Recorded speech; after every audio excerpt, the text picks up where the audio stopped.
আপনার নাম বৃহস্পতি সর্দার? হ্যাঁ। এই বৃহস্পতি সর্দার আপনারা দেখতে পাচ্ছেন যে মোটা সোটা, দেখে কিছুটা মনে হচ্ছে ফিগার ক্যালকেরিয়া কার্ভের মতো, কিন্তু আমরা জানি ক্যালকেরিয়া কার্ভ হচ্ছে চিলি, সহজে সর্দি সমস্যা লাগে। তিনি গরম ঠান্ডার মধ্যে উনি ঠান্ডা সহ্য করতে পারে না। তা ওনার দেখুন এই বৃহস্পতি সর্দারের এই যে কেস টেকিংটা আমরা করা হয়েছে, লেখা আছে বৃহস্পতি সর্দার, বয়স 50। ওনার এখানে দেখুন ওনার হচ্ছে হট পেশেন্ট, উনি গরমে কষ্ট পান, আপনি গরমে কষ্ট পান তাই তো? হ্যাঁ। কিন্তু আপনি সহজে সর্দি সমস্যা ভোগেন, প্রায় প্রায় সর্দি সমস্যা আপনার হয়। হ্যাঁ। বৃহস্পতি সর্দারের আর যে সমস্ত সিমটমসগুলো আছে দেখুন, উনি মিষ্টি খেতে পছন্দ করে, লবণ খেতে পছন্দ করে, ডিম খেতে পছন্দ করে, কিন্তু আগে লবণ খেত, এখন খায় না। ডাক্তারবাবুরা বারণ করেছে বলে আপনি খান না। হ্যাঁ। আচ্ছা আচ্ছা, ঠিক আছে। বৃহস্পতি সর্দারের যে কেস টেকিংটা আমরা করেছি সেটা আপনাদের দেখাই।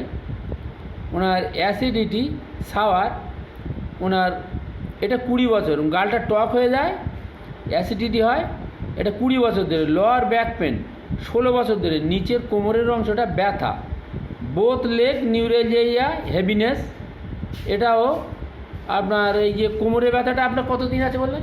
ও 20 বছর ধরে। 20 বছর ধরে আছে, ঠিক আছে। আর 2 পা অষাঢ়, ভাত, তাই তো, এবং ব্যথা বেদনা হয়, তাই তো। আপনার সহজে ঠান্ডা লাগে, কাশি হয়, আপনি বলেছেন। হ্যাঁ। ব্যথা বেদনা ডান দিকে বেশি হয়। আপনি ধর্মকর্ম বিশ্বাসও করেন। রৌদ্রে কি বলেছে, রৌদ্রে রৌদ্রে পায়ের জ্বালা বেশি হয় হ্যাঁ। রোদ লাগলে, মাথা জ্বালাও করে রোদ লাগলে, রাত্রে উঠে জল খান, এবং ব্যাড নিউজ অ্যাগ্রাভেশন, অর্থাৎ আপনার কোনো আত্মীয় স্বজনের খারাপ খবর শুনলে আপনার বুক ধড়ফড় করে, হ্যাঁ। তাই তো? হ্যাঁ। আপনি যেটা বলেছেন। আচ্ছা আচ্ছা, ঠিক আছে। ব্যাড নিউজ অ্যাগ্রাভেশন আছে। এবার আছে ডে অ্যাগ্রাভেশন, অর্থাৎ উনি দিনের বেলা বেশি কষ্ট হয় রাতের তুলনা। আচ্ছা, এবার আছে হরিনেস, উনি যখন শরীরটা হালকা ছিল তখন উনি ছুটে হেঁটে উনি কাজ করতেন, সব কাজ তাড়াতাড়ি করতেন। এখন শরীরটা একটু ভার হয়ে গেছে বলে ততটা পারেন না। এই সমস্ত শরীরের এখান ওখান কয়েকটা আঁচিলো আছে। এটা ওনার মানে কেস টেকিং আমরা করেছি।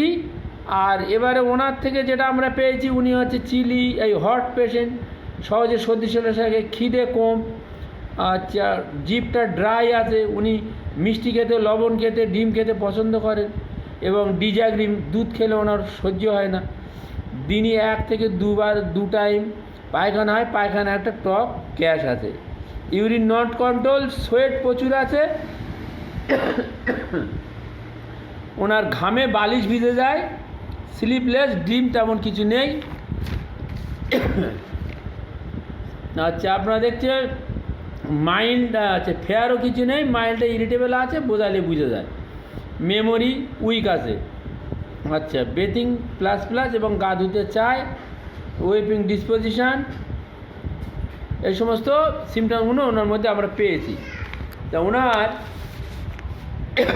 রাত্রিতে জল খায়, ব্যাড নিউজ, লবণ খায়, এ সমস্ত সিমটমসের ভিতরে ভিত্তি করে আমরা ওনাকে মেডোরিনাম দিয়েছিলাম, কিন্তু মেডোরিনাম কাজ করেনি।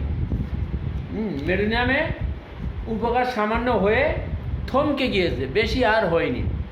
সেজন্য আজকে ওনার অনেক রকম চিন্তাভাবনা করে ওনাকে আমরা আজকে দেখুন, আজকে 10/9/25 ব্রিমস্টোন 0/1 সকালে একবার করে দিলাম, দেখা যাক উনি কেমন থাকেন। আমরা এর পিছনে একটা লিখে রেখেছি, উনি ক্যালকেরিয়া কার্ভ, কোস্টিকাম, সেগুলো পরবর্তীকালে হয়তো আমাদের দিতে হতে পারে, যেটা আমরা নিচে লিখে রেখেছি। ওনার ক্যালকেরিয়া কার্ভের মতো শরীর আছে, কিন্তু ক্যালকেরিয়া কার্ভ হচ্ছে চিলি পেশেন্ট, ইনি hot patient. Causticum chilli patient.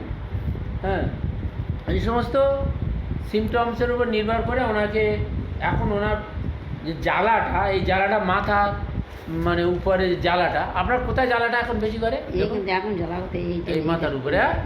আচ্ছা আচ্ছা, ঠিক আছে, ওষুধটা দিলাম, ওষুধ চেঞ্জ করে দিয়েছি। আশা করি আপনি এটা খাবেন, খেয়ে কেমন থাকেন আসবেন, আশা করি আপনি ভালো থাকবেন। আগের যে মেডিনিয়াম ওষুধটা খেয়ে কিছুটা উপকার হয়েছে, কিন্তু একটা জায়গায় দাঁড়িয়ে গেছে। তার জন্য আমরা আজকে আপনাকে ব্রিমস্টার অর্থাৎ সালফার 0/1 দিচ্ছি। এর পরবর্তীকালে দেখি যদি সিমটমস কী আসে, ক্যালকেরিয়া কার্ভ আসতে পারে, কোস্টিকাম আসতে পারে, আমরা সেইভাবে আপনাকে ওষুধটা দেবো। আপনি আসবেন, ওষুধ খাবেন, ভালো থাকবেন, আশা করি আপনি ভালো থাকবেন।